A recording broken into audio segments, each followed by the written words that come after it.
قرآن مجید نے کہا ہے اگر خسارے سے بچنا چاہتے ہو تو 4 کام کرو، ورنہ تمہاری زندگی روز بروز نقصان میں جا رہی ہے، خسارے میں جا رہے ہو، اصل مال بھی ضائع ہو رہا ہے۔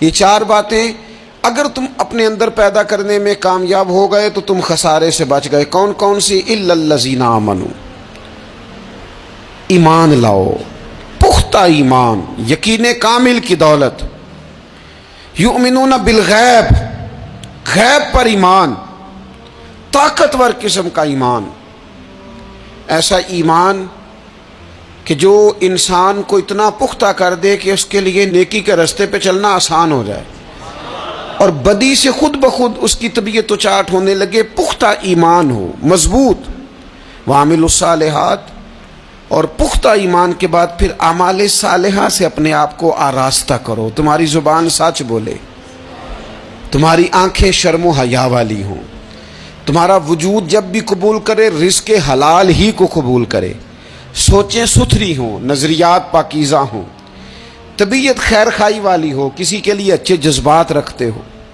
تمہارا وجود نفع بخش ہو، ہمیشہ کسی کا بھلا کرنے کی خواہش طبیعت میں مچلتی رہتی ہو۔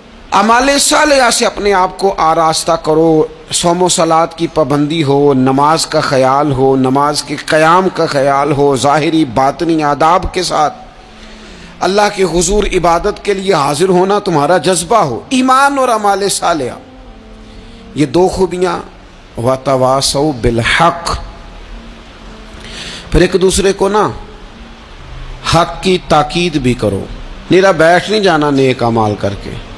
حق نے کی ہیں تیرے ذمے دوہری ذمہ داریاں، خود تڑپنا بھی ہے، اوروں کو تڑپانا بھی ہے۔ نیرا تو نے خود ہی نہیں تڑپنا، تیری ذمہ داری یہ ہے کہ کسی اور کو بھی تو تڑپائے۔ وتواصوا بالحق، تاکید حق کرنی۔ ہمارے اندر نا ایک بہت بڑا مسئلہ ہے، 2 حکم ہے شریعت کے، ایک ہے امر بالمعروف، ایک ہے نہی عن المنکر، نیکی کا حکم دینا اور برائی سے منع کرنا۔ میں نے دیکھا ہے کہ بڑی کمزوری پائی جاتی ہے، نیکی کی بات لوگ پھر بھی کر لیتے ہیں لیکن نہی عن المنکر،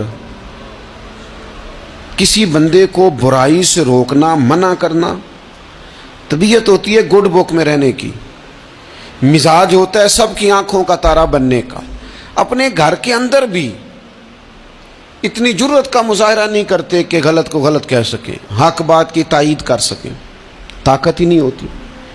ایسی عجیب سیاست سکھا دی گئی ہے کہ ہر شخص ایک عجیب رنگ میں اپنی زندگی بتانا چاہتا ہے۔ قرآن مجید کہتا ہے خسارے میں چلے جاؤ گے اگر کلمہ حق تمہاری زبان پر نہیں آتا، اگر کلمۃ الحق ادا کرنے کی تمہارے اندر طاقت نہیں ہے تو تم نے ضائع کر دیا سارا وقت، حاصل کیا کیا؟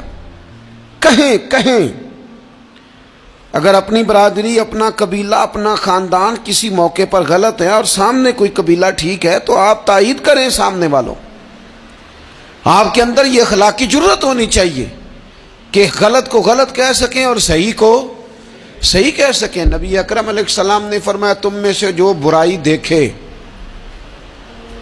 وہ چاہیے اسے کہ وہ ہاتھ سے بدل دے، مظاہرہ کرے جرت کا کہ میں نہیں ہونے دوں گا، اور فرمایا اتنی طاقت نہ ہو تو زبان سے ہی کہہ دے، اعلان کرے برائی کے خلاف، اور فرمایا یہ بھی نہ کر سکے تو دل میں ہی برا جان لے، ذالک اضعف الایمان، یہ کمزور ایمان کی علامت ہے۔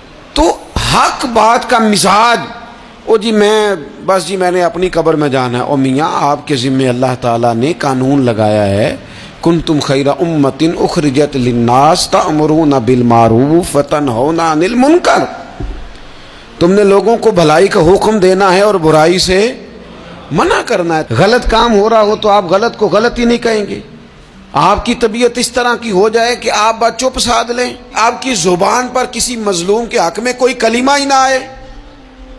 ایک بستی میں 2-3 لوگ بڑے نیک رہتے تھے اور باقی بستی ساری گناہوں میں، معاذ اللہ، اللہ کی نافرمانیوں میں، حدوں کو توڑنے میں مشغول تھی۔ اللہ کریم نے فرشتوں کو حکم دیا کہ اس بستی کو الٹ دو۔ فرشتوں نے عرض کی مالک وہاں تیرے 2-3 نیک بندے بھی تو رہتے ہیں، تو رب کریم نے فرمایا سب سے پہلے انہیں تباہ کرنا۔ مالک نیکوں کو، پرہیزگاروں کو، اور میں یہ کس طرح کے پرہیزگار ہیں، خود تو نمازیں پڑھتے رہے اور میری نافرمانی دیکھ کے کبھی ان کے ماتھے پر شکن تک نہیں آیا، کبھی ان کی طبیعت پر بوجھ نہیں بنا کہ لوگ دین کی حدیں توڑ رہے ہیں میں کم از کم زبان سے ہی کہہ دوں، نہ کبھی سوچا ہی نہیں کہ شریعت اسلامیہ کو سر عام پامال کیا جا رہا ہے اور کوئی کلمہ ان کی زبان سے ادا نہیں ہوا۔ پہلے ان لوگوں کو تباہ کرنا خود تڑپنا بھی ہے، اوروں کو تڑپانا بھی ہے۔ اپنی زندگی میں حق کہنے کا مزاج پیدا کریں، کسی کو روکیں کہ میاں یہاں تو غلط ہے۔ ہم سے لوگ مشورہ لینے آتے ہیں، ہم ہاں میں ہاں ملا کے گزر جاتے ہیں۔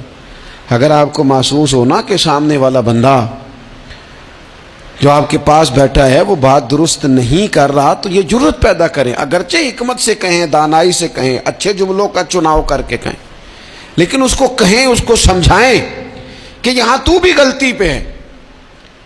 اور غلطی دلیر لوگ مانا کرتے ہیں، دلیر لوگ، بزدلوں نے بھی کبھی غلطی مانی ہے؟ بزدل تو اپنی غلطیوں پہ دلیلیں دیتے ہیں، نہیں میرا یہ مطلب تھا، نہیں میں یہ۔ بزدل ساری زندگی کہتے ہیں میں ناکام ہوا فلانے کی وجہ سے، میں پیچھے رہ گیا فلانے کی وجہ سے۔ او خدا کے بندے تو بزدل ہے، اس لیے تو نہیں، اگر تو طاقتور ہوتا تو کم از کم اپنی غلطی تو اپنے کھاتے میں ڈالتا، تو اپنی غلطیاں بھی کسی کے کھاتے میں ڈال رہا ہے، یہ بزدلی ہے۔ تو فرمایا ایمان لائیں، اچھے اعمال کریں اور حق بات کی تاکید کریں۔ اچھا جب حق بات کی بات کریں گے تو یہ ہو نہیں سکتا پھر تکلیف نہ آئے، پھر مخالفت نہ ہو، پھر ساری دنیا ٹھیک ہے، یہ ممکن نہیں ہوتا۔ اب مشکل آئے گی تو فوراً کہا وَتَوَاصَوْا بِالصَّبْرِ، ایک دوسرے کو صبر کی وصیت کریں۔ مشکل تو آئے گی، جب آپ حق بات کہیں گے تو کچھ لوگوں کے مفادات پر چوٹ بھی لگے گی، کچھ لوگ مخالفت بھی کریں گے۔ آپ کی زندگی اگر صبر و تحمل والی ہے تو آپ کوئی کام کر جائیں گے، آپ کوئی مشن اس کی تکمیل کر دیں گے اگر مزاج میں صبر ہے، اور اگر صبر نہیں ہے، ٹھہراؤ نہیں ہے، چند قدم نہیں چل سکتے، تھوڑی دیر بھی آپ آگے کی طرف نہیں بڑھ سکتے اگر صبر نہیں۔